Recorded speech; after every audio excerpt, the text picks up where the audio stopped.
Hello, I'm the 10-minute English teacher. Let's get you exam ready. Today, I'm going to be helping you to improve your writing by teaching you about complex sentences. Before we get going, don't forget to like and subscribe. There are plenty of things on the channel to help you improve your grammar.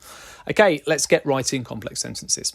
We're going to start by thinking about what a complex sentence is. A complex sentence has an independent clause. Here's an example of one. Ethan made a sandwich. And there's a little picture of the sandwich for you.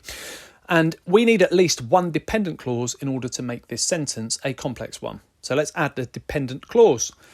Ethan made a sandwich when he got home. When he got home is known as a dependent clause because it relies on the independent clause in order to make sense. On its own, it doesn't make sense. It needs the other part of the sentence in order to make sense. So there we are. Ethan made a sandwich when he got home. This is now a complex sentence.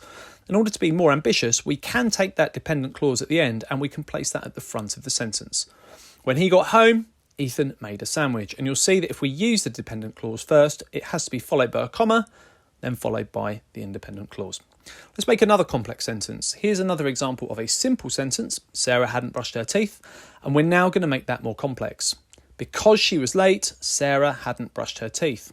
This sentence is using something called a subordinating conjunctive. Because, and there's a list of other subordinating conjunctives there.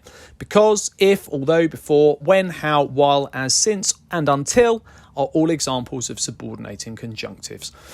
Here's another example of a complex sentence for you. We'll use that same simple sentence, Sarah hadn't brushed her teeth, and this time we're going to do something a little bit different.